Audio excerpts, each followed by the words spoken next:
we got all that stuff? Okay. Yes. All right. Yes, Dave was just being smart on that one, Madam Chair. So, All Oh, Okay, Lord. all right, sounds good. Then we'll get started. Welcome to the Monday, September 27th meeting of the Green Bay Planning Commission. Oh, sorry. yeah, Madam Chair, just making sure we have our quorum here. Okay, sorry about that. And we'll start with a roll call.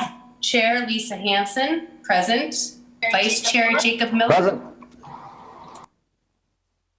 Alder Veronica Corpus-Dax. Present. Commissioner Cindy Bremer. Present. Commissioner Darius. Like I didn't check my emails, or I didn't know if he was excused or not. Oh, no, I did check my emails. Okay.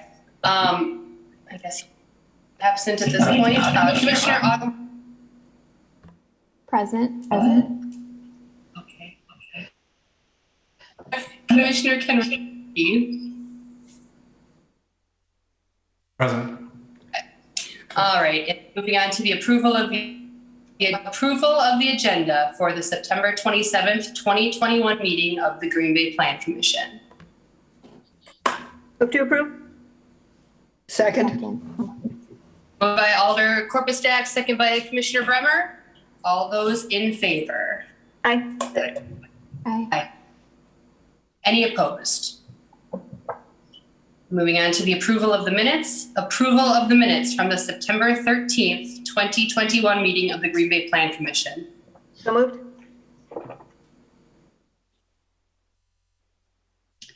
So moved. Your turn, Autumn. Second. Was there a second by Seconded. Commissioner Lynn? Okay, so a motion by Alder Corpus-Dax and a second by Commissioner Linsmeyer. All those in favor? Aye. Aye. Aye. Any opposed? And moving on to regular business. Starting with number one, three. And this public hearing properly posted and publication has been published in the Green Bay Press Gazette. The Plan Commission is interested in hearing public comments on the subject agenda items. We invite your comments and ask that after your name has been called, you state your address, whether you represent a group or association, whether you favor, oppose, or are only providing information in this matter, and your comments or concerns. We also ask that you confine your testimony to facts related to the proposal at hand and avoid repetitive. You must be recognized by the Plan Commission in order to speak, and please address your comments to the chair. Comments will be limited to 3 minutes. We will now open the public hearing on item number 1, public hearing on a request to rezone 1460 Shawano Avenue from low density residential district to public institutional, submitted by Green Bay Community and Economic Development. Great. So this is my agenda item, and both of mine are put forward by the city actually to proactively rezone. It on 4E Shawano Avenue, and this is currently owned, I believe, by Matt Miller. It is a church facility, and we would like to proactively rezone part of the R1 to PI. It would allow for more. We did have one inquiry by the owner because they had, adjacent structures, but a public institution would enable that, and we're just kind of cleaning up the parcels.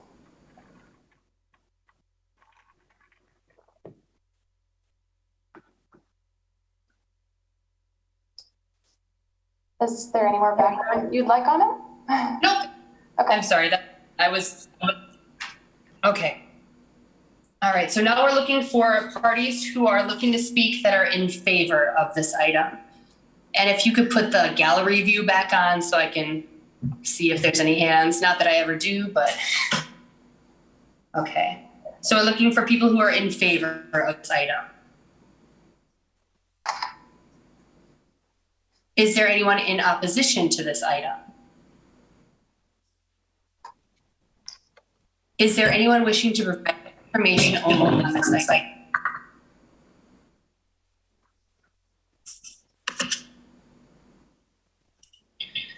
All right. Is there anyone wishing?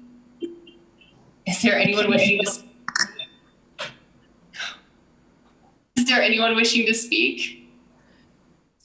Let the record reflect that no one came forward, and this public hearing is now closed. Moving on to the actionable item, item number 2, consideration with possible action on a request to rezone 1460 Shawano Ave, low density residential district to public institutional, submitted by Green Bay Community and Economic Development property owner.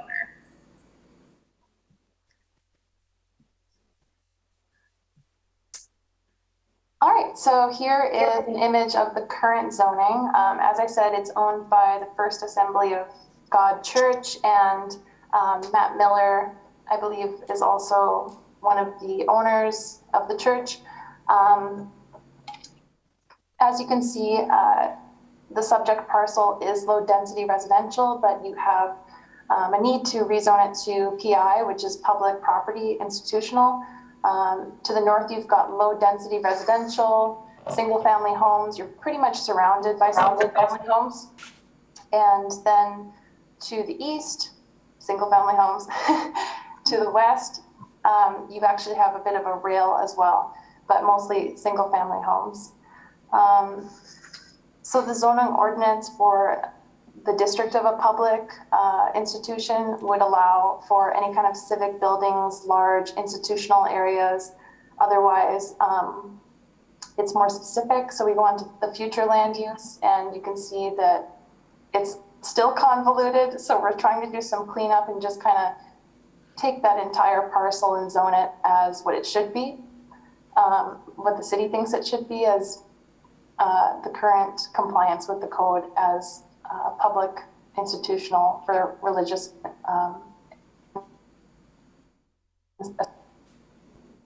Next slide. Here are some street views of it. So you can tell it is a church. And the city is recommending approval to rezone from residential to public institution.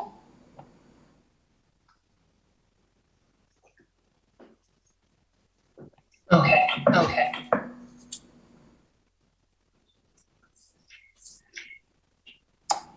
Are there any questions for or amongst the commission? Well, if I can add one thing, I would just add that a few meetings ago, we rezoned by request the church that's directly adjacent.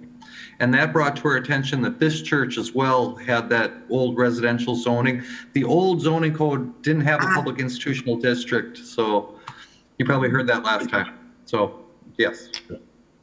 I was actually just going to ask that same question. So thanks, Dave. With that, I would move to approve. And I'll second. So motion by Commissioner Kapinski and a second by Commissioner Bremer. Is there any further discussion on this item? Hearing none, we'll go ahead with a voice vote. All those in favor? Aye. Aye. Any opposed? All right, that move along unanimously to the next city council meeting. Is that October 5th? October 5th? October 11th. October 11th. October 11th. So is everyone else hearing the echo on my voice, or is that just me here? It was on mine as well, so. I don't think it's just one person's voice. I'm sure hearing it though.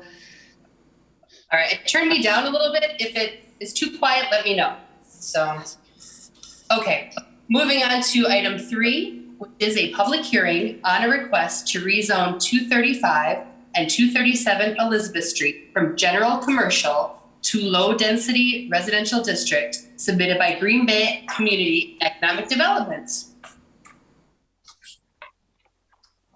This is me again. So these are both 2 parcels. As you can see on the left, they look residential. The size of them doesn't equate to being commercial at this time. They are surrounded by mostly residential. To the south, it is important to note that that kind of car lot, which I believe is owned by Mirashimi, has been in the process of being rezoned as well to residential. And I think it would fit the neighborhood well. General commercial, sorry, there's a little bit of feedback coming here. Yeah.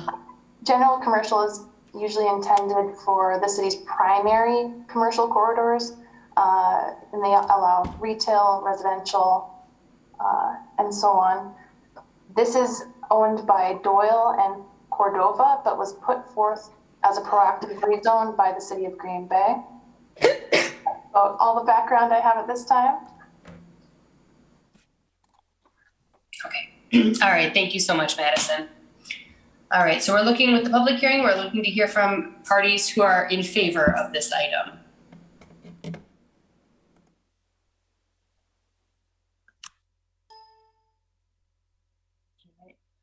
Looking for any parties who are looking to give testimony in opposition to this item.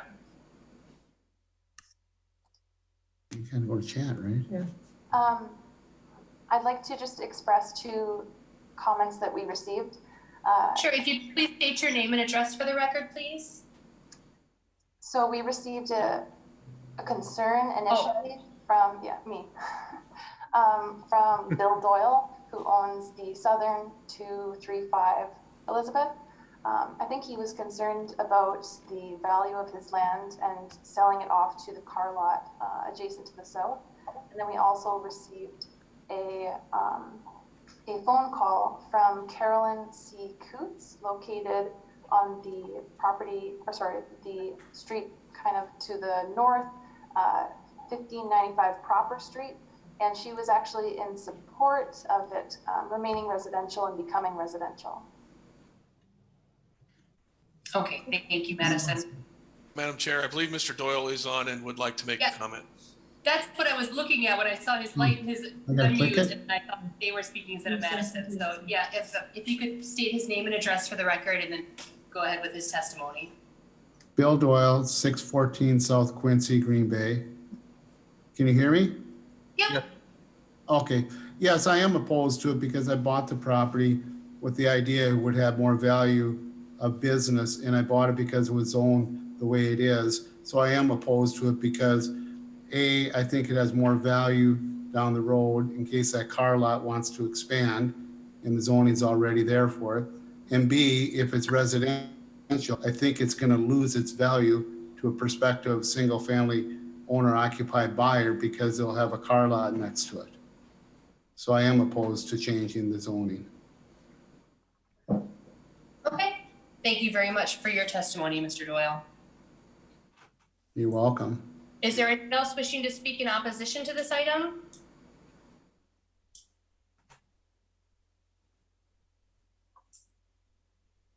Is there anyone wishing to provide information only? Is there anyone wishing to speak? Is there anyone wishing to speak? Is there anyone wishing to speak?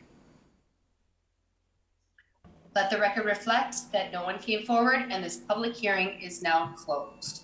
Moving on to the actionable item, item number 4, consideration and possible action on a request to rezone 235 and 237 Elizabeth Street from general commercial to low density residential district submitted by Green Bay Community and Economic Development. Thank you, Madam Chair. So as you can see with my 2 pink stars, both of these are general commercial C1, and this isn't quite updated from the city map, but to the south it will potentially, as it goes through council, be low, thank you David, low density residential, and the adjacent properties as well. So a little bit of background on this. The building was built in 1937. You can move to the next slide. So the future land use, you have low density residential in our comprehensive plan update, which is in the process. So that's one of the goals of the city because of the lot size and the parcels. Next slide.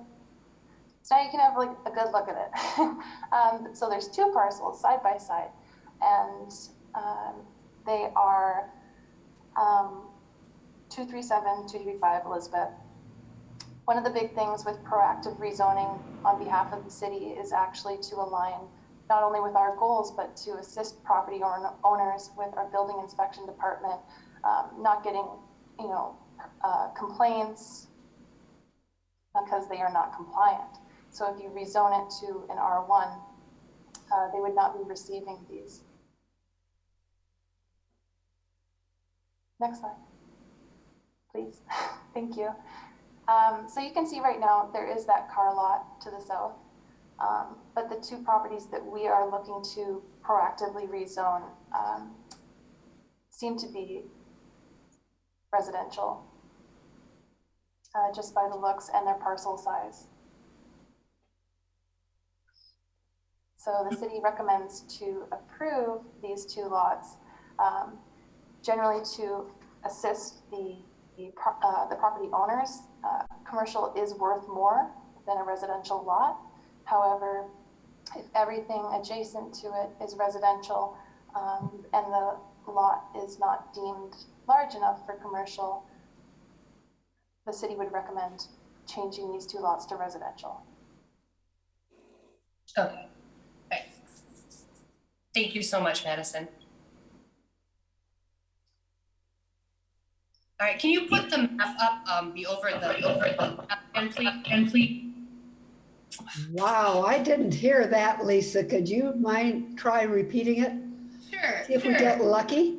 Could you put the lot line map up again, please? The location? Yeah. That's fine. And then So- the two on the left, yeah. I hope, can you guys not hear me properly? Is it working now? This is good. Okay, good, all right. So we just saw, not this exact item, but something similar come through. And what was that, 2 weeks ago or maybe a month ago? And I guess the whole idea behind that was that we were leaving that buffer between the neighbor and the car lot that was going in. I guess, was that a month ago that we had that meeting and we went over all of that? Because I'm trying to figure out how, if we have already had the deceiving that buffer, why, I'm confused as to, is this new information? I guess if I can answer that, I believe I was at that meeting. I'm not sure. The reason was really. Oh. Can you hear me?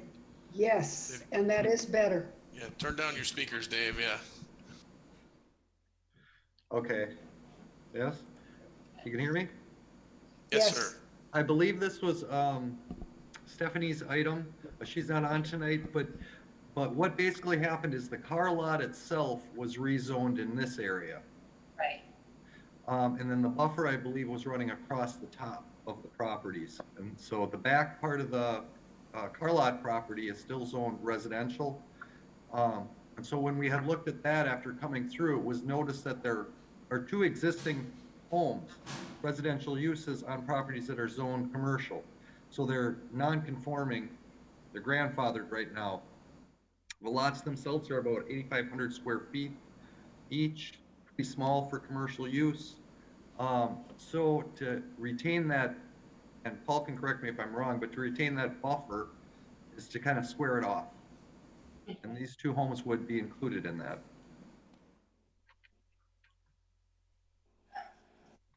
And again, matches the comp plan recommendation and the current use of the property. All right. I'm just having a hard time with, because, I don't blame Mr. Doyle if I had bought a property knowing it was zoned a certain way and then all of a sudden it wasn't going to be zoned that way. I mean, realizing that, the houses are there, but I have a hard time between the hardship and having that buffer for the neighborhood that we talked about and agreed upon in order to allow for that to go. Right, and I think one important thing to think about is our zoning, we always recommend what goes in our comprehensive plan, what's in the comprehensive plan. We have a lot of area development plans that may have areas designated for redevelopment that might have an industrial zoning, such as the riverfront all downtown.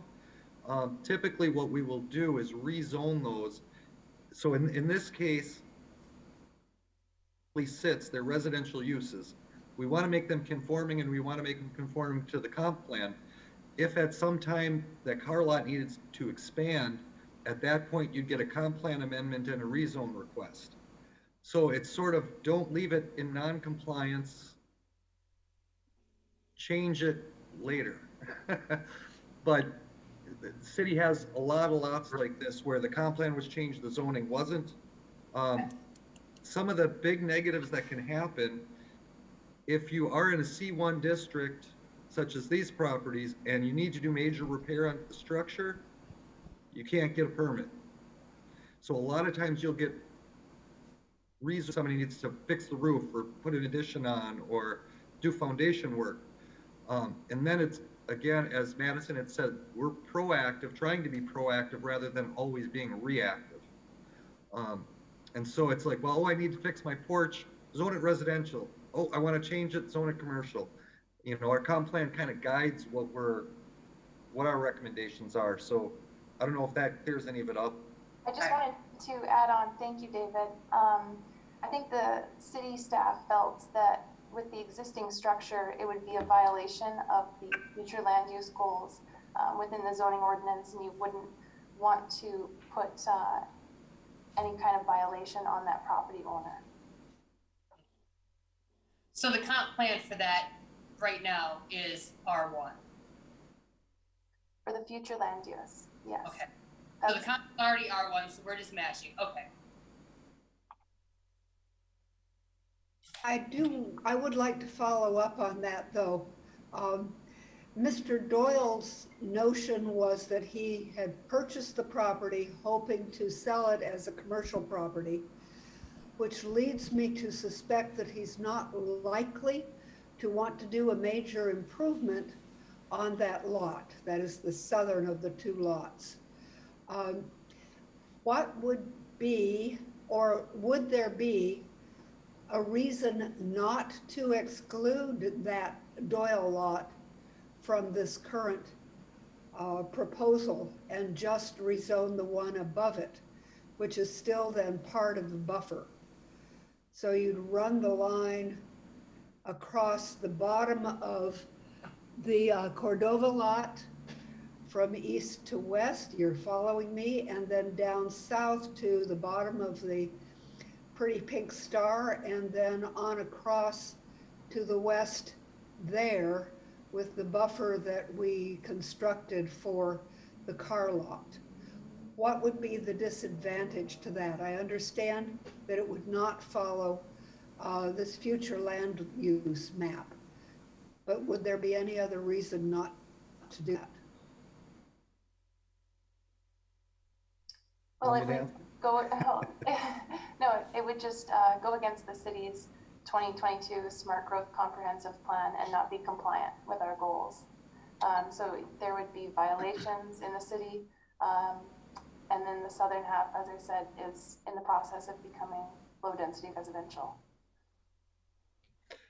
Well, the other potential would be if that were to be sold, it would be a very small lot for a commercial use. Could potentially put a commercial use in that home. If you'll notice it from industrial, it's off of the main commercial corridor. And even if there wasn't a house, a lot this small on its own for commercial we would not advise that anyway.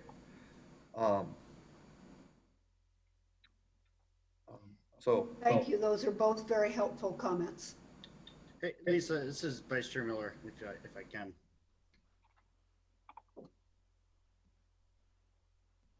I'll take that as a passive yes. Yes. Or I might not be coming through either. You're doing fine, Jake. Okay, good. No one was getting back to me, so I thought I may have disappeared. So we just went through the process of rezoning the parcel to the south to C2. Did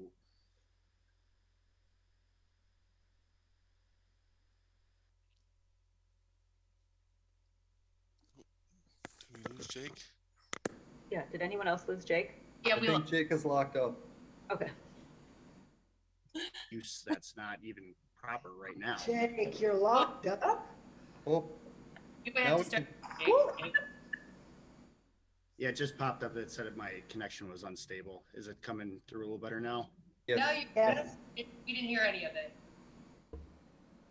But now am I coming through a little bit better? Yeah, so I can speak on behalf of staff. I believe there was a rezone on 215 Elizabeth from C1 to C2 and then to R1. And I must have cut off after that. My point I was trying to get at was if this were the idea of it being included into the car lot, doesn't really work out just because it's at C1 right now, C2. It's not in conforming with the comp plan or its current use. So I don't want to hold it back to get it back in compliance due to it being on a car lot that is only hypothetical, plus not even in the right zoning right now. So I understand the potential of Mr. Doyle wanting to sell it, but it's not conforming and it's not even in the right zoning as it is right now.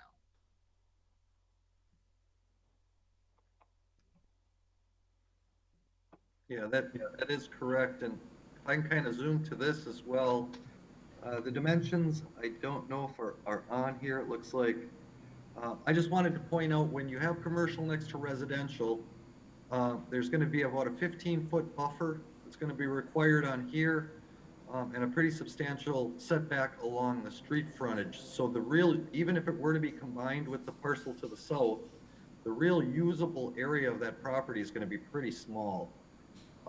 Being that it is about 8,500 square feet right now, you're probably going to pull, I would only be guessing on how much you'd pull out without actually calculating the buffer setbacks and that kind of thing. I mean, would it have some value? Probably. It might have more as a residential in reality, but I'm not a realtor either. Bill, however, is. So he may know more better. And do the same rules apply in terms of property values that we normally look at in this circumstance, or is this a little bit different? I know we're mostly not supposed to be concerned with property values at all. Does that not apply in this scenario? Yeah, I Yes, can it's kind real. of, oh, sorry. I can kind of answer that for staff. So the total acreage is about 0.19 for both lots. It's 12,000 total with a value of about 83,000 in total for both of them. And that's with the total land value and the existing structures. Yeah, and typically that wouldn't be something, value wouldn't be something you would necessarily, staff considers compliance with the comp plan, obviously, and then sound logic on things like traffic, on viability of the property, that kind of thing. But I mean, you can always consider that as well. What?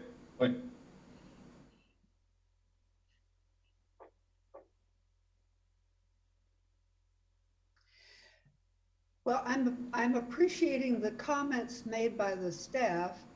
And I'm also thinking that if it remained, if the southern lot remained commercial and Mr. Doyle sold it, the likeliest buyer would be, the car company.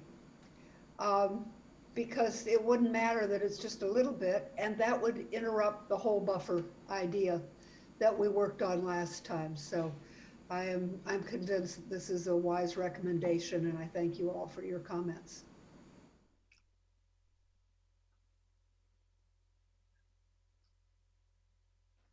Okay, was there any further discussion amongst staff or the commission?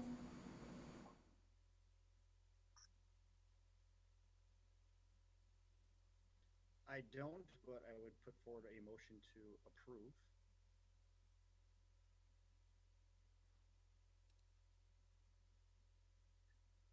So we have a motion by Vice Chair Miller, And I will second that. second by Commissioner Bremer. I don't really see any other than us in the screen, so I don't think anyone else wants to talk about this, but is there any further discussion amongst the commission? Because we do have a motion and a second. All right. Hearing none, we'll go ahead with a voice vote. All those in favor? Aye. Aye. Any opposed? All right, and then that will move along unanimously to the October 11th meeting of the Common Council. Moving on to item number 5. Madam Chair, just a quick note, the actual council meeting is actually October 11th, so just, I think, or October 5th. Let me make sure I have the right date here. Oh. It is October 5th is the next council meeting. Plan Commission is the 11th, so you were right in the first place. You were correct. Not listening to David. Sorry. All right, so that moves forward to Common Council for October 5th. And moving on to item 5, consideration with possible action on the review on updates to Article 18, off-street parking, drives, and loading, Green Bay Municipal Code. Okay, thank you, Madam Chairman. So this originally came to you and a long time ago, in 2018, I believe, 2019, September 2019, where we updated the entire parking code. We brought 14 amendments through in July, end of July. Out of all of those, 12 of them, I don't think there was any controversy. There was questions and that kind of stuff, but there was general agreement on the 12, and there's a summary in your packet. But there were 2 items that we kind of had some larger conversations with. Staff being out, it has not come back until this date, but as you can see, both myself and Mr. Hansen are here. So I guess I'm not going to go through the 12 that there was no contention about, but there were 2 that there was some, and I'm just going to pop this up. So it was number 6 and number 7 in your summary, and I did put the page numbers in the summary so you can look at the updated draft parking code. So the first one was to require multifamily and non-residential developments at arterial intersections to only have driveways on side streets, including local streets. The language that has been put in the code, and I say see memo because it also, Dave Hansen had provided that pretty good memo on functional area classification. So that was included in your packet as well. But so the language that went into this draft code right now is that no new development or fully redeveloped site shall be permitted driveway access onto any right-of-way for which the city has jurisdiction that is classified as an arterial street, unless said arterial street is the only frontage available. So your center lots could still get onto the arterial, the corner sides. And this is actually, was beefed up. It's also, I didn't fix it correctly. It's also single and 2 families as well. So number 6 would basically say if you can go on any other street, don't go on an arterial. Put your driveways on collectors or locals. I think that's all we have, Dave. I guess we have interstates too, but you can't go on those. So that was the first change. The second change was require a functional area analysis to determine the distance for driveways from those intersections. So currently it's 35 feet from the curb line. All staff agreed that that was probably not sufficient, needed to be increased. The discussion at the July meeting was that they kind of need to be looked at individually. So the language that went into this code was driveway approaches, curb cuts and driveways, distance from the intersection of 2 public rights of way shall be established by the Department of Public Works based on the WISDOT Functional Development Manual, and then just reference that section. So that's what we put in there based on the last, our last conversation, and David has some examples that I have in here as well. But there is a difference of opinion, and it's rare that we're going to come to the Plan Commission or Council with a difference of opinion. But community development staff is very concerned on both items. The first is most commercial uses highly desire an arterial street driveway. Signage on an arterial street and a driveway. I don't do a lot of economic development anymore. Site selectors will sometimes discontinue sites for just that reason. We can't get out on the street, can't get out on a Mason. We're not even gonna look at the site. It's out of our purview. They basically have check boxes. Now, obviously the interior streets or the interior lots that aren't on corners are still gonna have access onto that arterial street. However, we think some of the corner lots could still have access on arterial.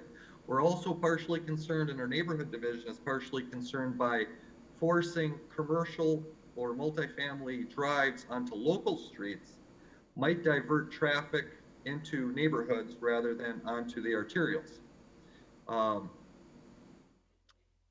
Thereby kind of increasing traffic, safety concerns, so on and so forth. So that's kind of our concern with that aspect. And then number 7 was, in the memo, there was, in my mind, not in Dave's probably, but very complicated formula to determine distance that the driveway has to be from the intersection. We have concerns with that primarily because with that, all inquiries from any developer are going to have to go to Public Works to determine where that driveway can go. We would no longer be able to help people do site plans because if you can't do the parking lot, I mean, Dave would have to come in first, or somebody in Public Works, an engineer, to determine where that would be.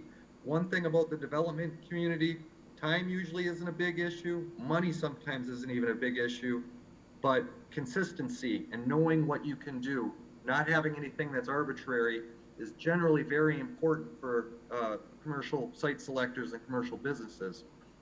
So we are concerned that the formula is too complicated. Our staff can't figure it out.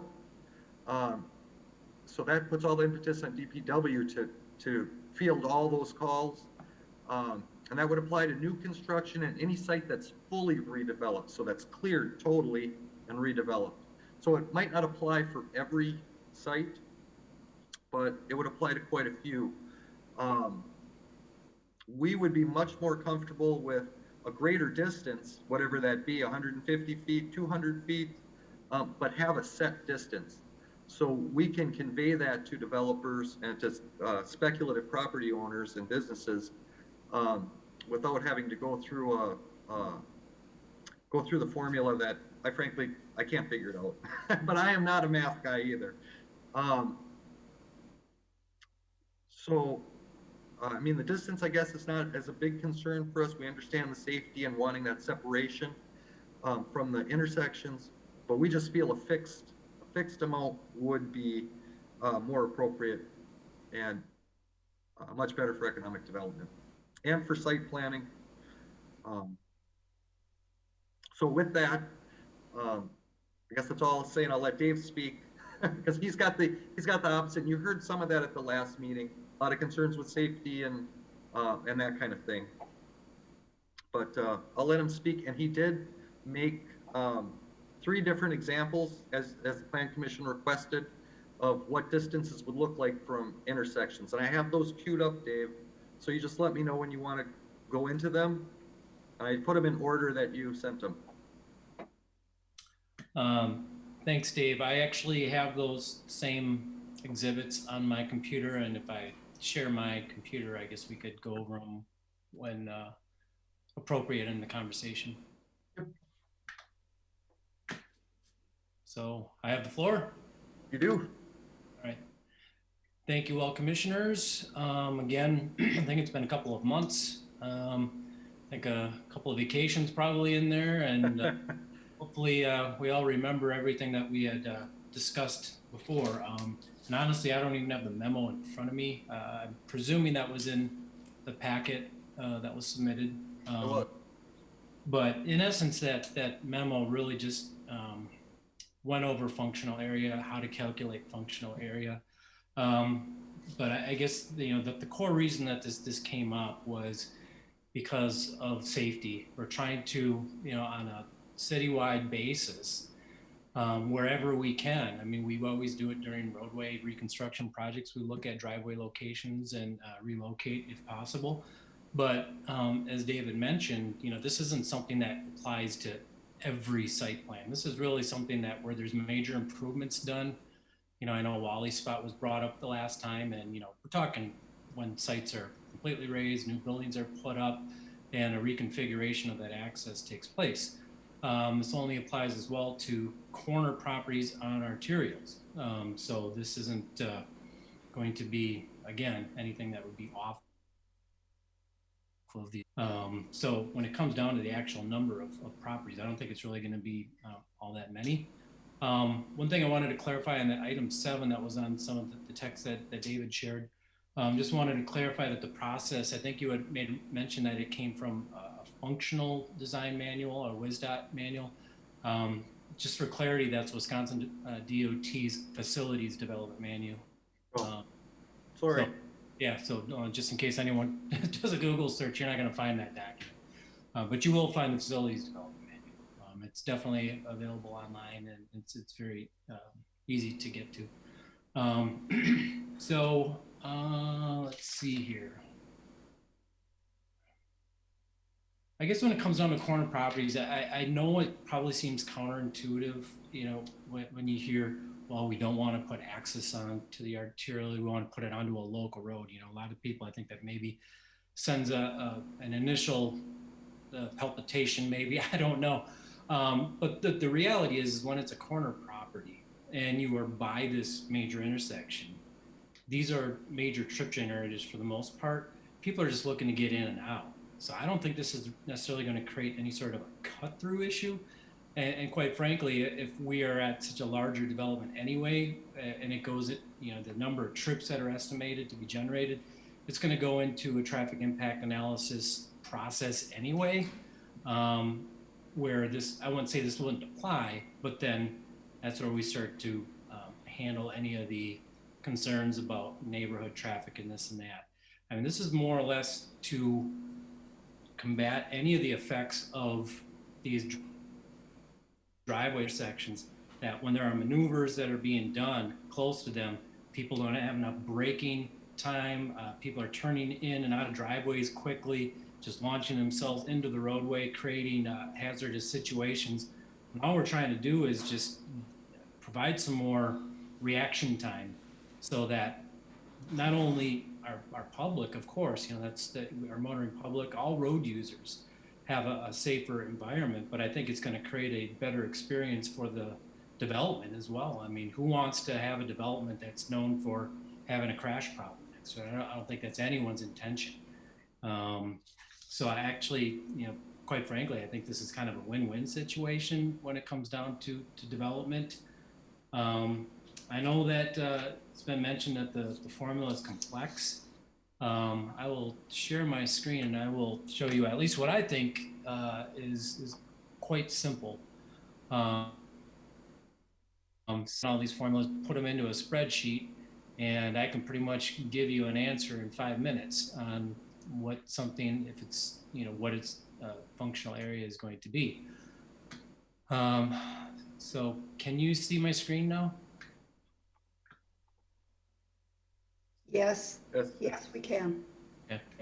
So there were 3 examples that I prepared, and I guess what I'll actually do is first off, I'm just going to go to this spreadsheet, and anything that you see in yellow here, these numbers really just come off of tables that are really out of that FDM.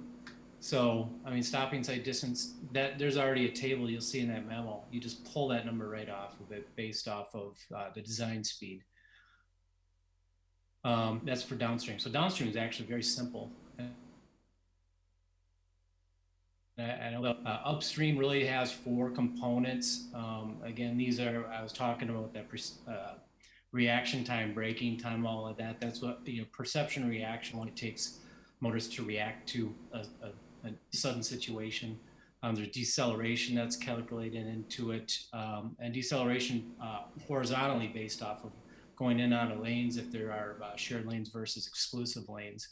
And then this item I have highlighted in orange is actually something that we calculate. I know it was mentioned last time that we have a citywide model of the city for capacity analysis, meaning we have the ability to calculate how many vehicles will be queued at a particular location. So that's where this orange value comes in. That's where I was saying it's actually quite simple. I just bring up and then just look at what its calculated storage length would be based off of what we'd have for the most current traffic volumes at that location. So that's all I did right here. So you can see I'm calling DFA as downstream functional area. I have in red here UFA. Now remember, there's 2 streets, so you can have, that's why there's 2 tables here for this.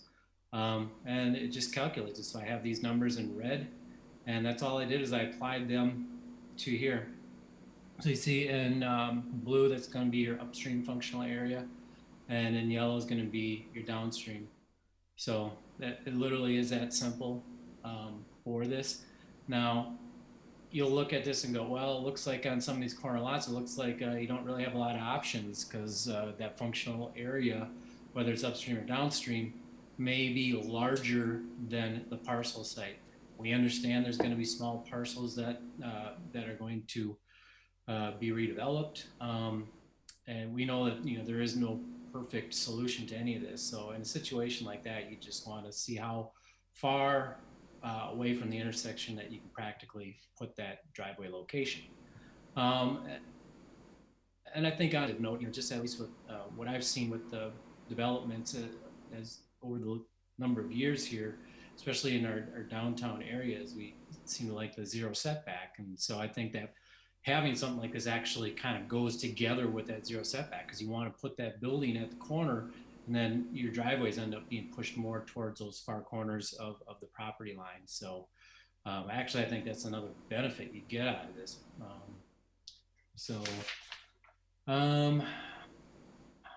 Dave, if I can interrupt, that is a good point, because if you can't meet the distance, you just put the driveway as far on your parcel as you can. I think you had alluded to that.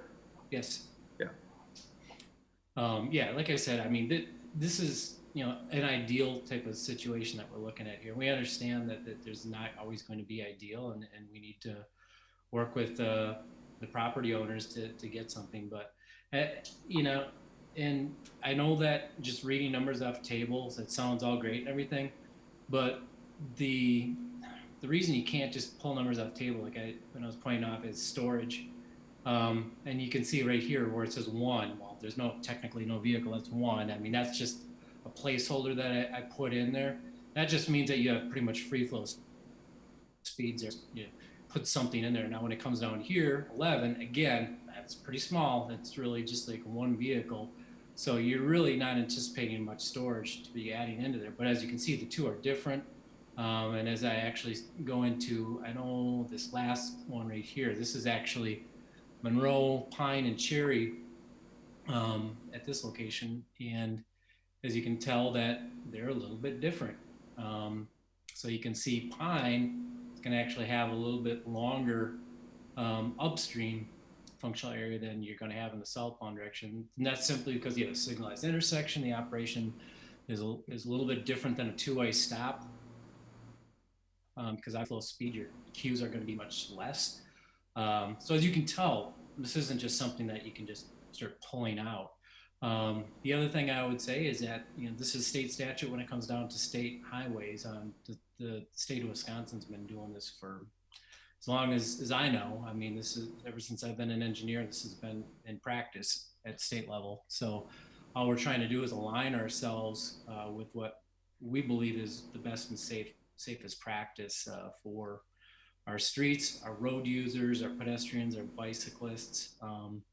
You know, I mean, we hear about crashes at these locations. We just heard about Mineral Point earlier, this child getting hit on a bike. And these are all just, I mean, if you look at that location, it's just so tight and all these barriers and obstructions. And, you know, this is what we're trying to do, is just make things a little bit more conducive so that we have a safer intersections, safer access points.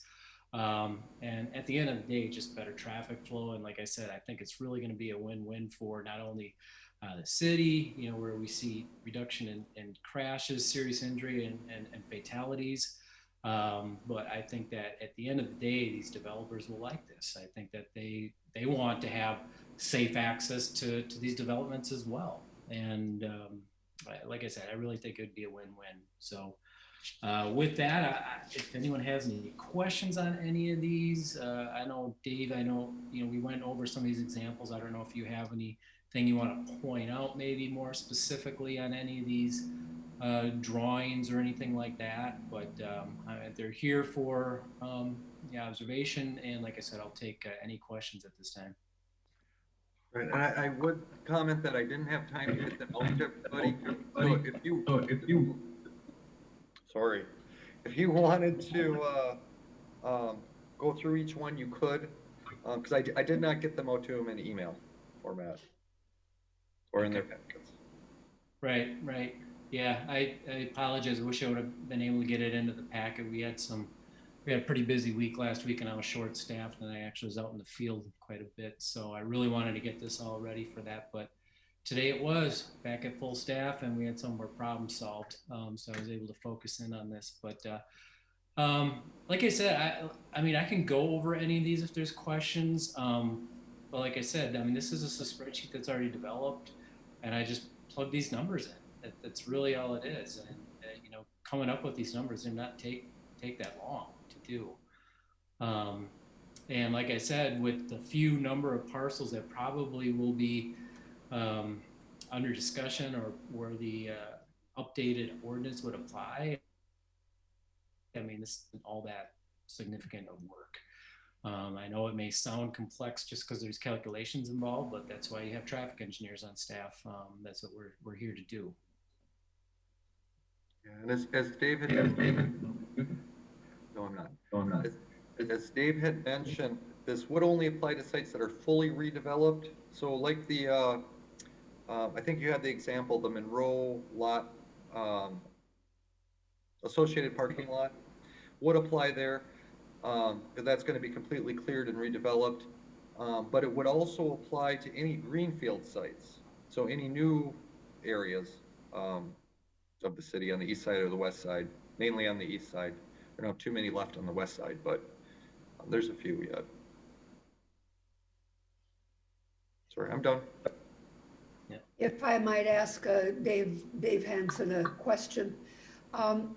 In the memo you originally sent, which David Buck did send out to us, there was one sheet that, as I recall, had a breakdown for distance required for various speed limits.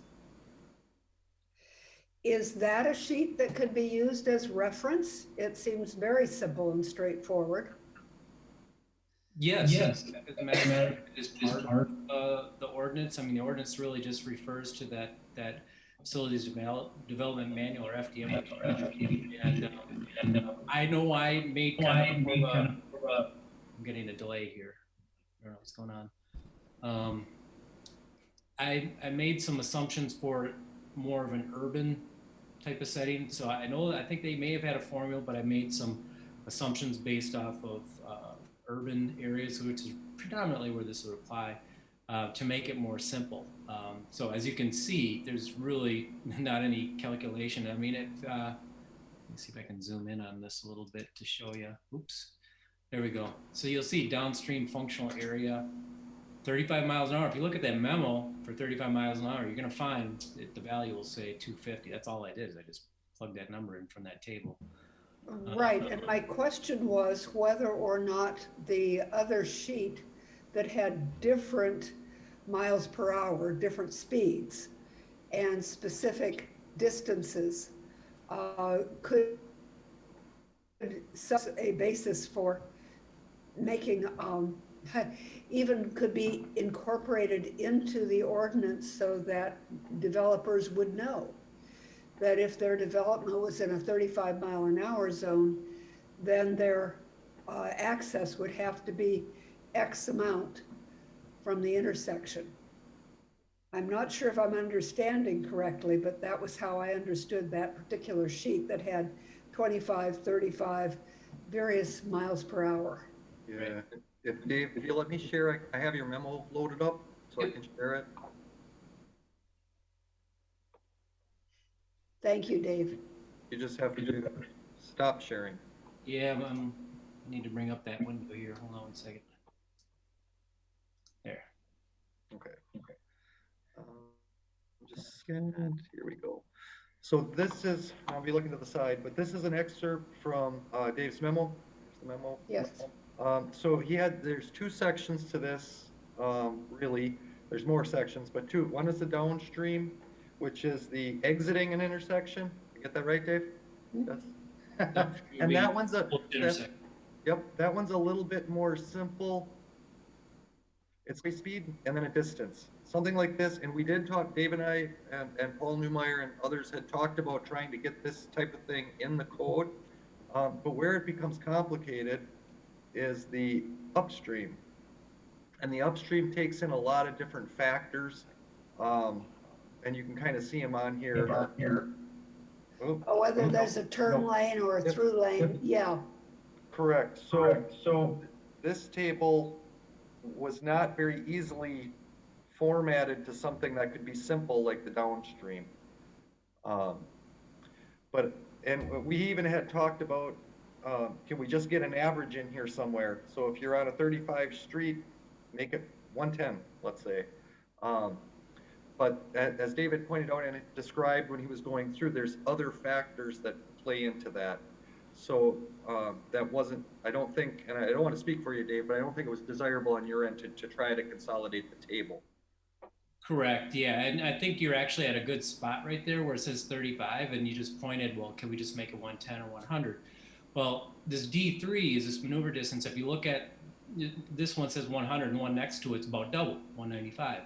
Well, that's the difference between if you have an exclusive turn base, so it veers off to the left or right, it has its own turning movement lane versus a through lane where that movement is shared. That's why it's about double. They're just assuming, well, all that stacking is going to take place in one lane instead of two lanes or more.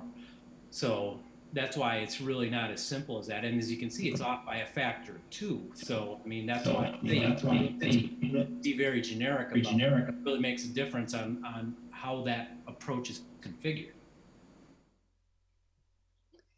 Thank you. Those were the materials that I was referencing, and I appreciate your explanations about them. Yeah, and from oh, I'm sorry, I won't speak. Somebody wants to speak. I was just going to say, from our standpoint, we're kind of going from I'll paraphrase and Neil can correct me if he doesn't like the way I say it, but we're going from a Pinto to a Tesla or a Pinto to a Cadillac. I mean, right now we have 35 feet, period. And it's just such a drastic shift in the code. And I know WSDOT uses it, but I only looked at about 3 or 4 different communities. I didn't find one that had a calculation. We did find some, I can't remember which ones they were, that had, if it's an industrial use, it's X number of feet. If it's a commercial use, it's X. If it's a residential, it's X. In other zoning codes. Not to say that we have to be like everybody else, but I guess from a planning standpoint, it seems very complicated. And I think from our end, we have a very hard time servicing our customer base. Dave would have to, in some cases. I'm done. I'm gonna mute. I guess in response to your comment with communities, I know we had received some information from the city of Appleton, and I know that they have something quite larger. I forget what their number was, but it certainly wasn't 25, 35. It was more in the realm in the hundreds. I thought it was. But they actually have something. And when I approached them on it, they said, wow, what you're doing is actually what you should be doing. So they actually had congratulated me on my efforts at what really should be happening. And, you know, I mean, I think we really need to compare it to, you know, something that's our size or larger. And I would presume that if you start going down to Madison, Milwaukee, and Racine and some of those other cities, I would presume you're going to find something very similar to this. Well, only thing is you talk to an engineer and not a planner, right? Hey, we're all supposed to get along here, you know. Yeah, So- I know. But I think it's really kind of, I think, a difference in skill sets, really. And the difference between engineering and zone. But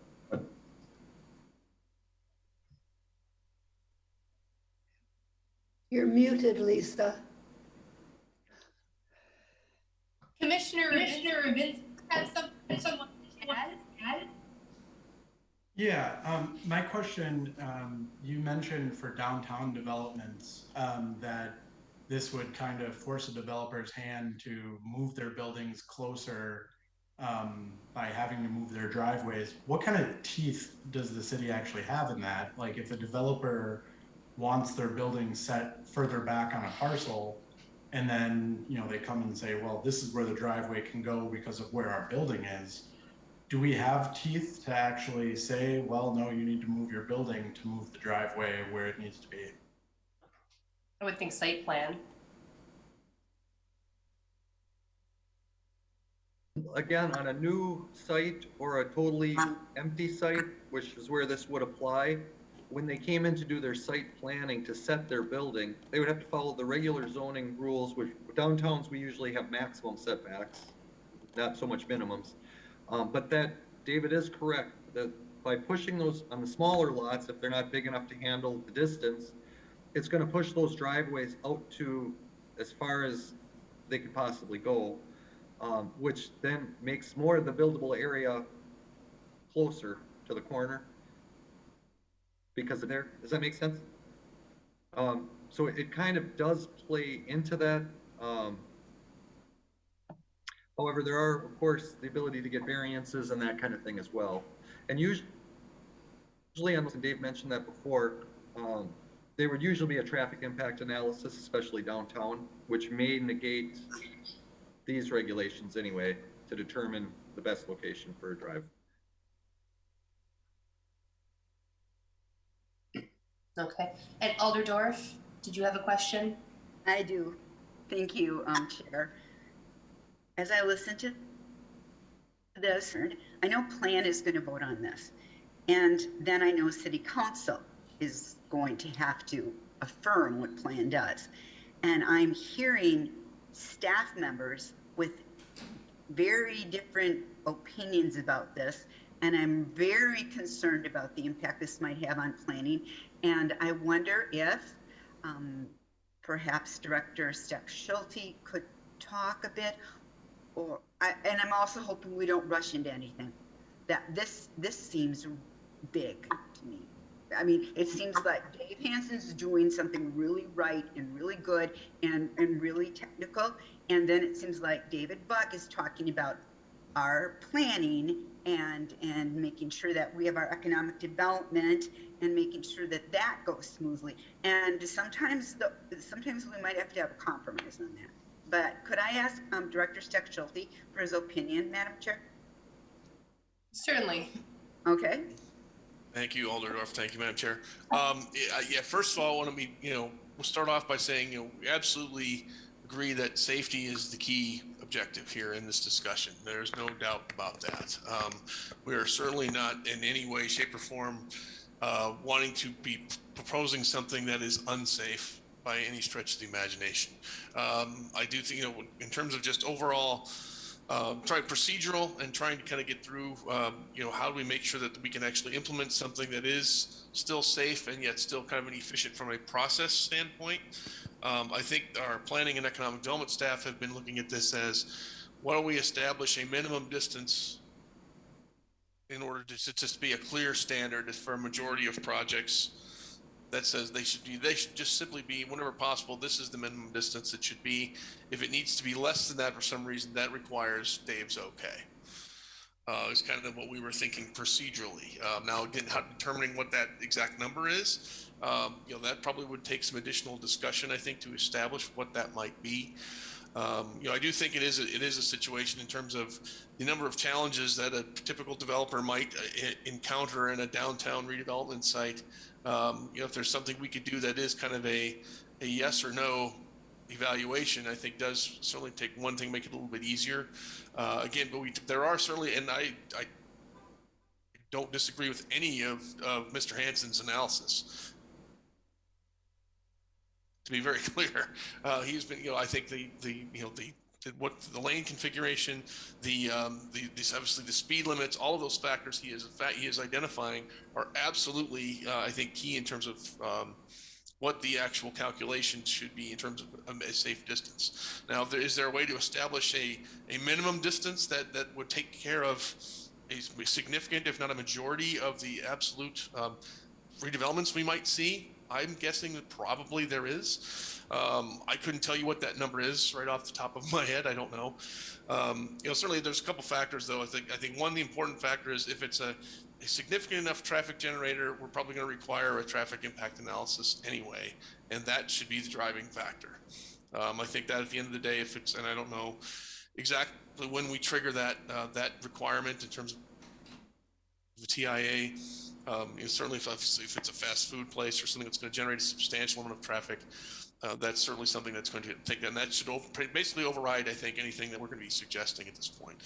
The other factor that I think is in there, probably the number of instances where this is going to occur is a little bit unknown, I guess, at this point, in terms of how many. It depends on how many of these key intersections really redevelop over time.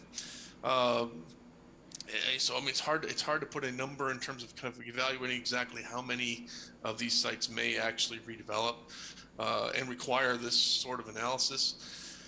I do think that I think that this one, to me, the distance one, this is something that can be, this is probably not a hill I'm willing certainly to die on. I think from my standpoint, I think either case, we would certainly either establishing a minimum distance, and then, anything above and beyond that would have to go to Dave if it didn't match or didn't meet that requirement, or actually doing it the way that Mr. Hansen is proposing it. I think that, we can certainly evaluate that. Whatever one we decide on, we can continue to evaluate that and see how that works and move forward on that. I think the one that's a little bit more problematic from my standpoint, from a development standpoint, is probably the driveways to the arterial streets. I do see that as being a little bit tougher to organize, and I know this plan commission, even since I've been here, has had plenty of conversations from residents concerned about traffic from commercial uses turning down their residential street. I know that's come up several times, even since I've been here since last February. I certainly don't disagree that it is a safer condition. What Mr. Hansen is saying, I don't disagree with that one bit. But I do think it does present additional challenges from a land use standpoint to simply require all of them to go to that identify. I think if there's a way for them to demonstrate that it can be done safely, that access out directly under the arterial probably should be allowed. Now, what's that standard? I probably have to rely on Mr. Hansen to help identify that if there's a way to do that. Probably has to do with, again, how what are the traffic levels, what are the speeds, similar factors that we've been discussing here already. Probably also apply to this analysis, whether or not that turning movement can be made safely out into that sort of street in the first place. So I think they're both been solid points. I think from planning standpoint, it's more of a procedural question. We're certainly not arguing any of Dave's numbers. I think it's just a matter of, is there a way to make that standard, even if this is a relatively few number of instances where this could occur, is there a way to even make it even less impactful by simply providing that minimum distance and asking a developer to meet that? And if they can't, then requiring Dave to proceed with his analysis on that. So, I think that the distance factor is something we could probably, find middle ground on and work with. But I think having some I don't know if we can, from an economic development standpoint, I think requiring all turning movements to be on to more of the alternative street, not in the ulterior, could present some challenges in terms of some uses in the downtown area.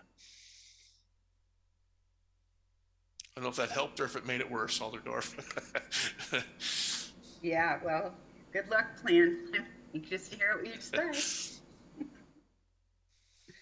Go ahead, Alder Corpus Dax. Thank you, Chair. Yeah, I'm struggling with this one because it definitely feels like it's business versus safety. Both are incredibly important to the city, but to me, it kind of seems like that's what's being pit against one another. Completely agree that we want to be safe, but at the same time, it kind of seems like we're making things less attractive to developers. It would be great if we could find a middle ground. I have a hard time voting on this as it is right now. I honestly don't know if I could say one way or the approve or deny this request. I think if it comes to council, it's probably more than likely going to get kicked back to planning the way that it is right now. And I don't know how, I don't really have a suggestion in how to rectify that. Like, are we able to potentially come up with a number as far as like how many intersections we have where, how many, major intersections that we would have in the city where it would be effective, especially number 6, where we're saying send the traffic down the, what is it, the, not the arterial road, but the local road, whatever that is. Can't remember. Yeah.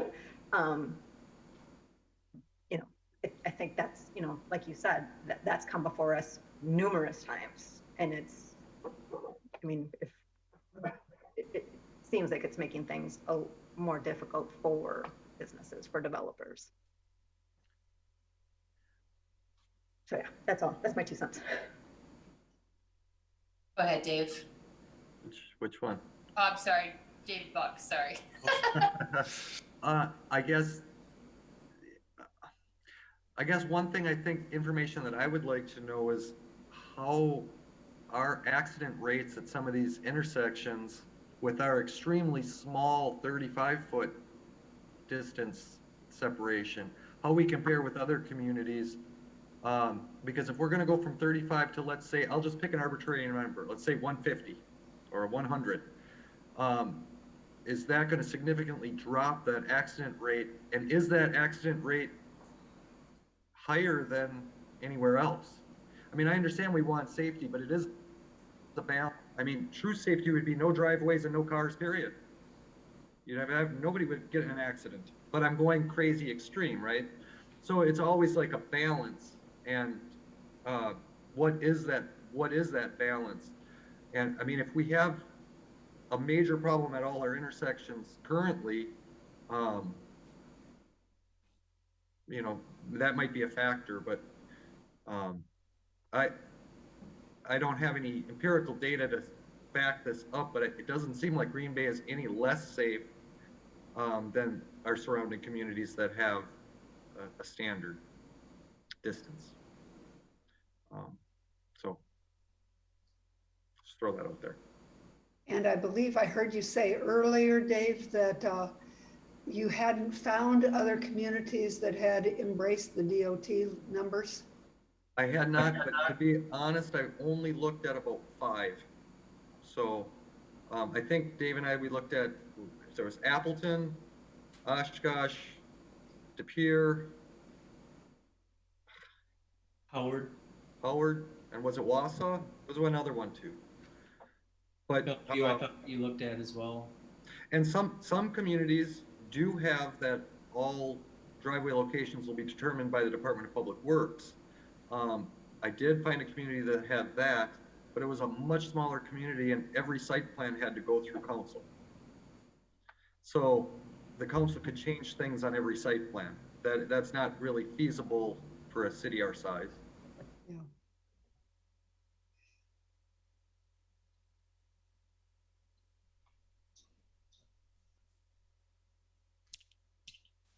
Go ahead.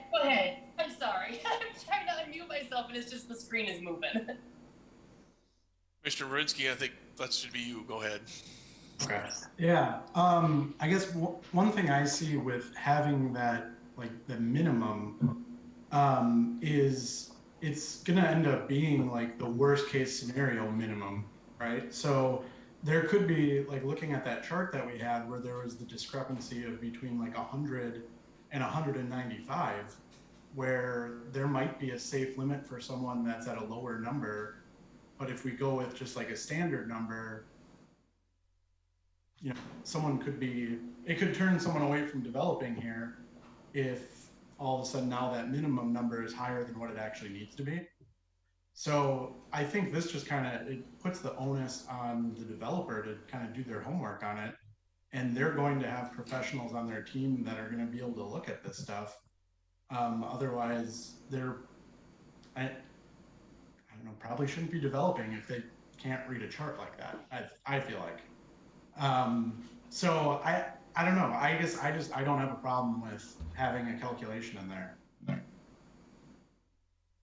My two cents.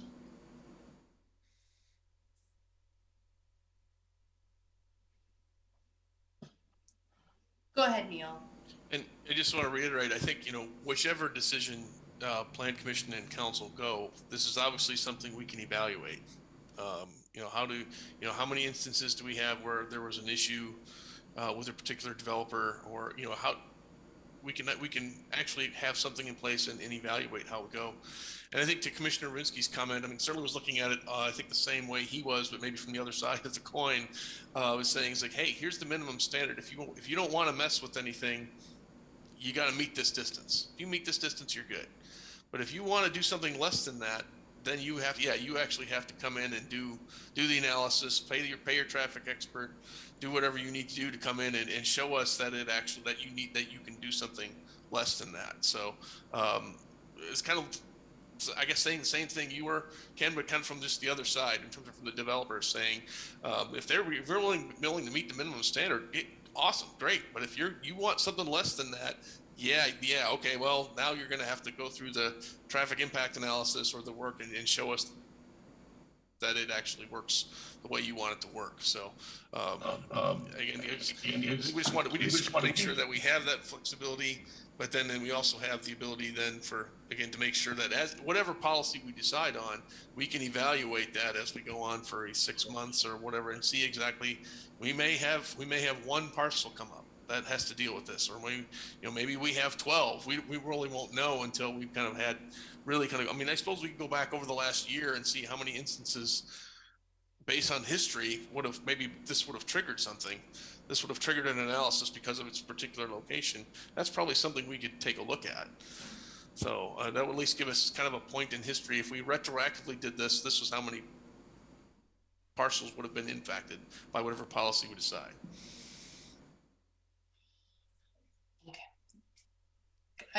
Go ahead, Alder Corpus Dax.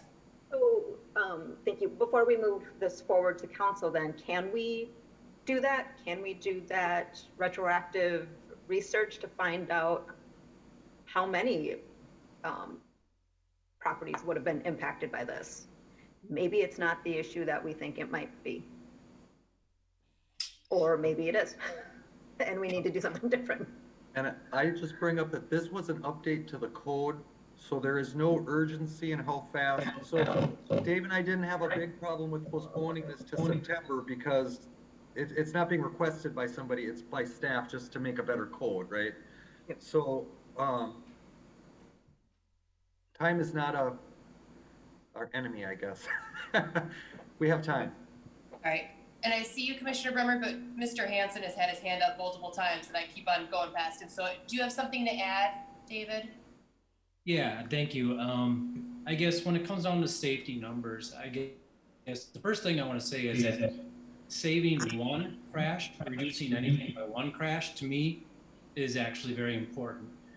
Yes, we're engineers and we've been talking about calculating all these numbers, but I can tell you what, I actually taken a much more simple approach in these later years. And I know that if we can save 1, 2, 5 people in this city, that to me is worth it.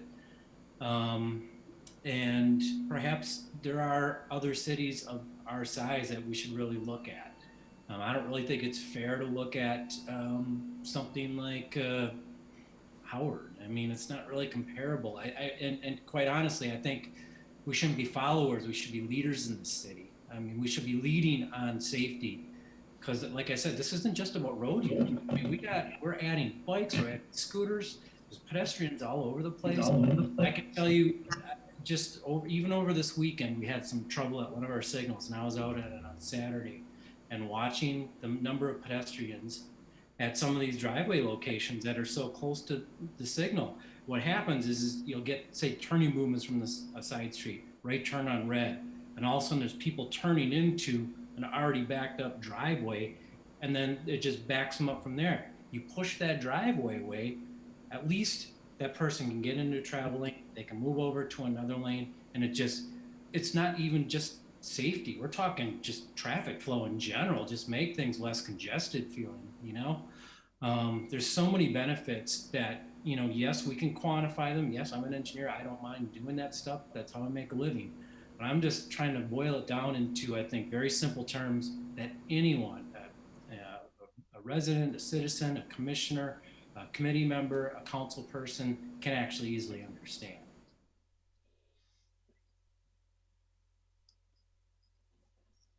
Okay.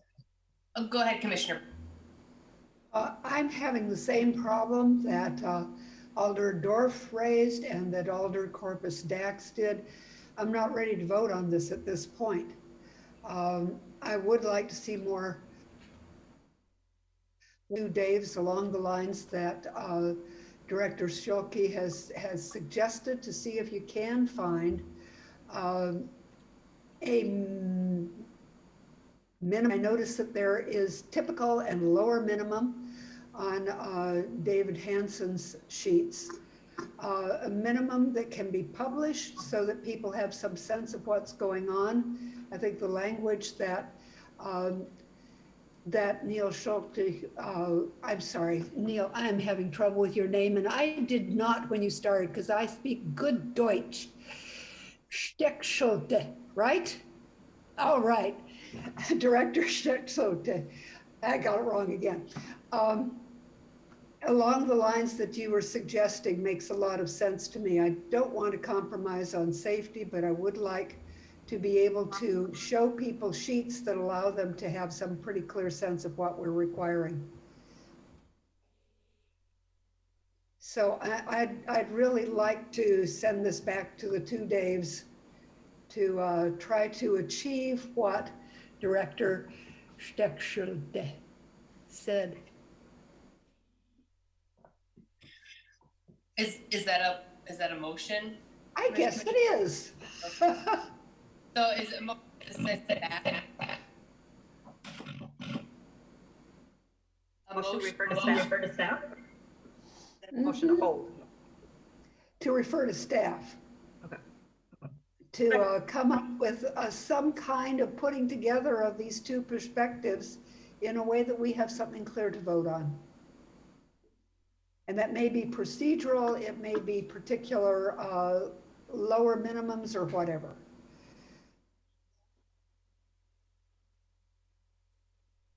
I'll second.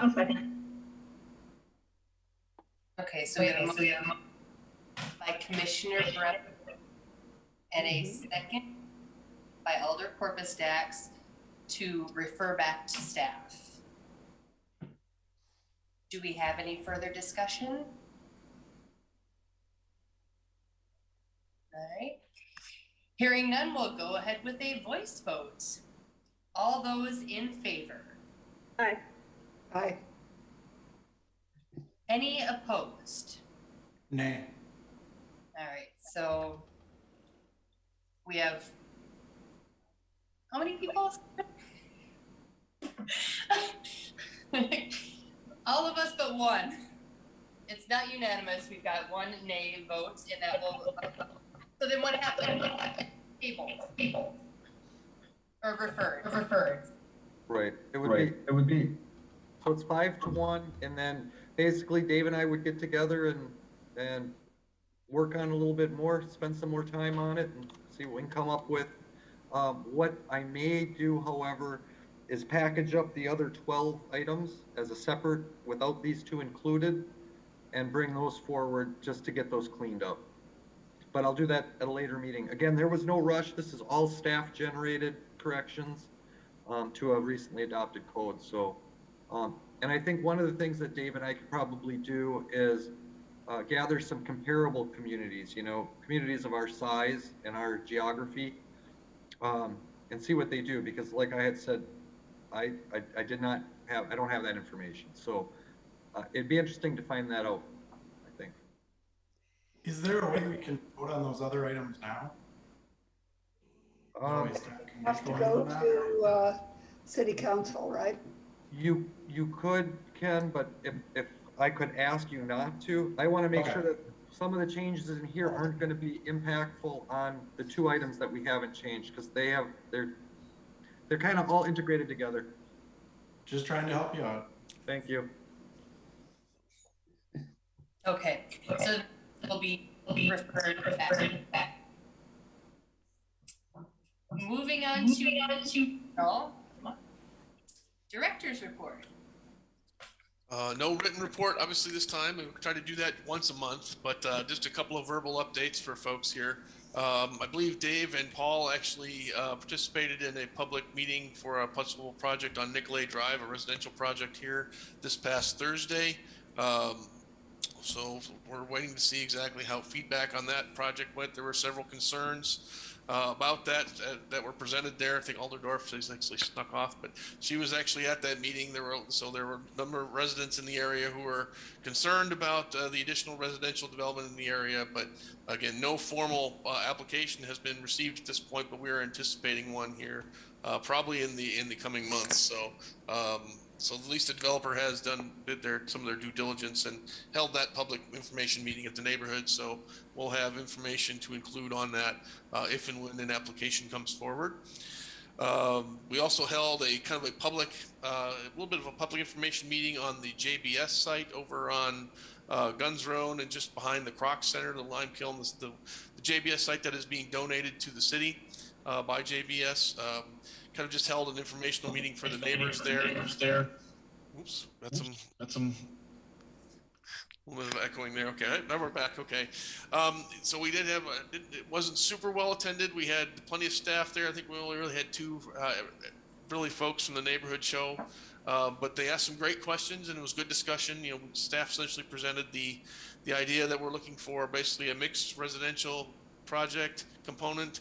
We're looking for a community park component, and we're looking for kind of an urban agriculture component to the 26-acre site. It's kind of one of the three things we'll be seeking as part of the RFP process that will probably go out here in October on some point. The exact extent of those areas certainly has not been defined. We're kind of going to let the developers kind of say what they think is most feasible. We have certainly staff is taking a look at identifying connection points through the area and how to best kind of make sure the traffic flows best through that area. So we have some ideas on what we'd like to see, but we're certainly going to let the developers kind of make some suggestions to us. So that would certainly be something that would come through the RDA, but if a proposal is selected, then they would certainly have to come through the zoning process and would be coming through this body then at that point. So we're trying to get that moving forward. We're hopefully going to be still doing that here later on this fall and winter. Staff has our first meeting tomorrow with the developer on the WPS campus site to discuss possible redevelopment of that site. We're going to be focusing on a lot of the nuts and bolts types of things, the environmental cleanup required, some of the infrastructure that's going to be needed. Certainly from the city standpoint, we might be looking at, if that would be a feasible site possibly for a new parking garage at some point in the future, depending on what sort of things they're going to be doing there. I think they've got some waterfront improvements they may be considering as well. So this is just kind of the introductory comment. We'll be talking with that developer to see exactly what their concepts might be for that particular area and some phasing and scheduling and so forth. Dave Buck and I we're happy to report where we've heard back from the folks with the Legacy Hotel project. That is finally looks like it's getting ready to come forward again. We have an existing development agreement that was in place and that had expired. There were some code issues that were identified kind of after the fact, after the approval. So we've been working with the applicant on and off throughout this past summer to get those addressed. We're confident that we think they're going to address those items. Sounds like the project may have gotten a little bit bigger as well. They may have added, so it's actually expanded the project a bit. So good news on that front, if that's in fact what happened. So we're excited, and hopefully that'll be coming back here for some review and comment by this body here, hopefully in the next 60 to 90 days, we hope, at the latest. And then one other item that folks have noticed, I think at the RDA, H.J. Martin and Sons have they're working on a possible project on the Shopko site in terms of looking at either kind of a temporary use and kind of possibly considering that and leveraging that into a greater redevelopment on that. There's some of the uses they are proposing are not necessarily consistent with the existing zoning that's on the site. So staff is trying to consider whether or not there's something that can be done on a temporary basis in conjunction and in the context of the greater redevelopment of the site over time. So we're evaluating some options on that. At some point, if a development agreement can come forward on that, there will be a need to bring a planned unit development forward to this body for consideration to allow that temporary use and eventually translate that into its more permanent use. So those are kind of the big highlights, I think, in terms of since our last meeting. Happy to answer any questions anybody may have.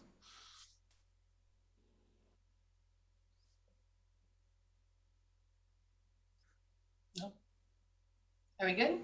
All right. Well, thank you very much. Now I'm going to try to say it. Steck Schulte. Yay! Well, thank you very much, Neil. Although Commissioner Bremmers is probably the more ethnically accurate over history, probably the more the German emphasis probably was what it was when my ancestors came over, I'm guessing. So Right. That means I've got it in a way that nobody else would recognize it. So Steck Schulte, I'll go with. Thank you. All right. Then moving on to PC 101, Green Bay Plan Commission Rules and Policies Examination. Yeah, and unfortunately, DJ is not here, who requested some education. And so what staff has been doing, kind of talking internally, is there is a book called the Plan Commissioner's Handbook, and it's a training manual. There's usually like a full 1 day or 2 day class that they send you off to. I don't know if anybody's been to those. And we have the book. So we'll probably be making copies available. I think we probably sent it out. Sid may have seen it before. It is very long and complicated, and what we're going to do is try to break it down to sections. But when the agenda seemed small tonight, so I threw something really simple on. The Plan Commission in 1968 adopted procedures and policies and rules for the Plan Commission. It was amended about 20 times since then, with the last one being in 2020 when you instituted the neighborhood notification signage. So if you would just bear me like 5 minutes, I am just going to run through these. They're in your packet in actual detail. I kind of condensed them into just a couple words each. So I'll just run through these super quick, and then if you have any questions, you can let me know. If it generates any questions that you want to email me later, or are confusing and you don't want to deal with it now, you can always ask any of us staffers. But these are your rules and your policies. So it's a public service for you to do this job. That's why you get the big paychecks. Which goes to the next. You're not paid. But there is something, if there is specific training or some type of need, you can go through Neil and see if the budget would allow for that training and the city could cover it. We've done that sometimes before. Typically we take a city vehicle. It's no frills, but sometimes it's very useful. Also the conflict of interest. Stand back. If you have any type of conflict of interest, that needs to be disclosed. So if you've worked with a petitioner, you're a client or some type of a relation or have a relationship outside of this professional plan commission setting, that needs to be disclosed. If it's too tight of a relationship, and you'll hear Alderman Johnson do this almost every time with Garrett Bader. He'll almost always recuse himself because Garrett is a board member on his board. So I know you all know that, but throw it out there. There is some regulations on the attendance and participation in public and private functions, and you can read that in there. It's kind of your own decision on how you want to deal with that. But you have to keep in the back of your mind that you are representing the Plan Commission when you go to these items. So speaking about detailed things, talking about projects that are not, haven't come before the body yet, those are all no-nos. That can be considered running quorums, it can be considered coercion. I don't know what's up with these speakers. Yeah. Is this better? We can have everyone who's I not think it's because speaking it is on mute. mute their Yeah. speakers. So Oh. everyone who's not speaking, mute. I'm the only one speaking. Okay, so the fifth one, I'll try to go faster here. You cannot engage in any type of employment or other types of business that you have gotten or your role as a plan commissioner has influenced you to get that. So a good example, some developer hires you, Lisa, because he knows you're the chair of the plan commission and he knows you're gonna go his way. Or maybe not go his way, but you know, if that were to be the case, you probably either, if you have to recuse yourself all the time, you probably want to quit the commission, or not take the job, because we don't want to lose you on the commission. But there's also a policy of acceptance of gifts, and these all coincide. So if you look at number 6, it is your discretion, and your judgment must be kind of reasonable on what gifts you could take. It's what a prudent person might get. You know, a candy bar at Christmas or something probably isn't a big deal. Somebody's taking you on their boat for the weekend to go on a cruise around Door County, probably not a good idea. And you can always check with staff in the attorney's office on that to see what's really acceptable. Obviously, the next one kind of makes sense. You're not supposed to discuss any zoning cases that are scheduled or even likely to come forward. So if somebody is contacting you and wants to talk about Monroe, the Gorman project on Monroe, don't talk to them. The attorney who was contacting you individually about the yard on Velp, nope, that all has to be out in public. And this is your venue to be public.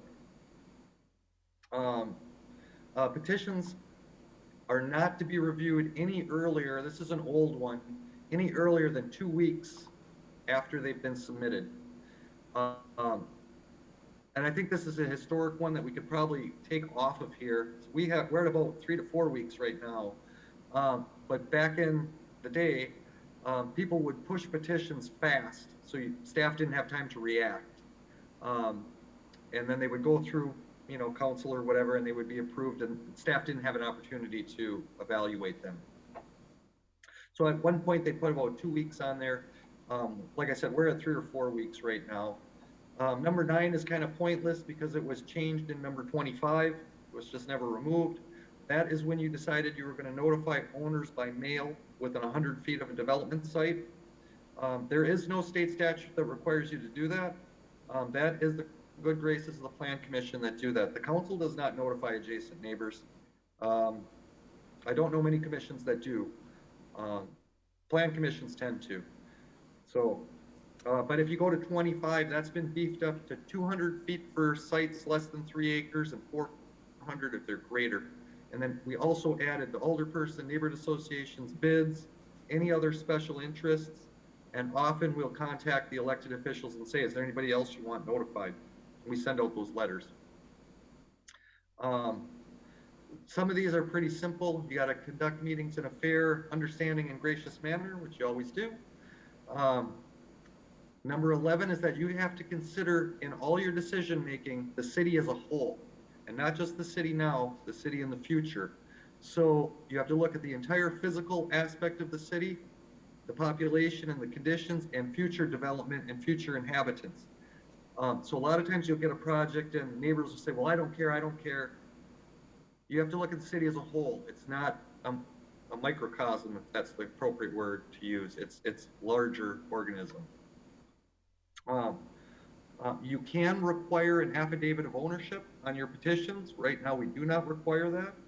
So they sign the petition, say they own the property, and the petition goes through. So you can require that before we take it forward if you like. You may schedule rezoning petitions over 2 separate meetings if you like. And you already know that because you can just hold it. But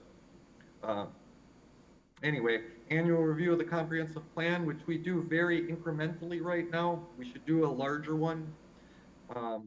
Subdivisions, this was a thing you had provided to staff. Subdivisions, CSMs can be reviewed by staff without commissioner action. So we do that all in-house now. Same thing with the next one, site plans, fence permits, you know, driveway curb cuts, all that stuff we do administratively. Back in the day, every site plan came through the plan commission. So somebody wants to put a porch on their house, it came to you. That's very typical of small towns. I worked in Menasha prior, they did that. Not for singles or twos, but every other development came through their plan commission and council. Which was very difficult because a lot of times you don't understand, you can't put conditions on things, but they always wanted to because it was in front of them. Annually, you elect a chair, vice chair, and a secretary, which you do. And just so you know, this one can probably be wiped out too, but if you want to get an agenda and minutes mailed to your house, it costs you $10 a year. If we are going to keep this, we should probably update it, but online's kind of made it useless. This one I thought was very interesting, that salvage and scrap yards are actually regulated in 4 different ways depending on when they were permitted. It goes all the way back to like 1958, which I think has no regulation whatsoever. And little incremental regulation have been put on, and the way your procedures say is you're going to address those how they were. We haven't been doing that. I don't know of many really old junkyards that we have, but that I found to be kind of interesting. You will not consider a second rezoning or conditional use permit request within 12 months of the first one, unless it's substantially changed. So somebody can't just keep coming back and asking for the same zone change over and over again. You can deny even hearing it. Alder persons cannot initiate rezoning requests on behalf of constituents. That was one thing that we had, that was in my tenure here, that we had some alders who would, to save fees for their voters, would run stuff themselves. And sometimes at that time they had much better luck often than the petitioners. There's a $300 fee for each zoning request, and we do charge that fee. We also, the next one was setting administrative fees for all other actions, which we've done. Number 24 allows the chair to require appearance slips, which we don't use anymore either. But prior to that, people could just come up whenever they wanted. So that kind of organized it. I talked about the notification, 200 and 400 feet, and all of the other entities. And then you guys beefed that up even more. And we get a lot of calls from those signs, by the way. Yeah. They do. But the notification signs that we now put on the sites. And it is surprising how many people call or look that up online as compared to coming in before saying I wasn't notified, you need to send letters farther out. So, but that is your basic rules and policies. I just wanted to share those with you, and some people might not have ever heard anything like this before with their plan commission membership. But we do plan to kind of break that plan commissioner's handbook up into manageable chunks. And when we have small agendas, we're just gonna give you a little info on each one. So who knows what the next one will be? Maybe it'll be rezonings, or I don't know. But if you ever decide you don't want to, you can just not approve that as part of the agenda and say, we don't want to be educated today. All right, thank you so much, David. Okay. All right, and then it looks like the date of the next meeting is October 11th of 2021.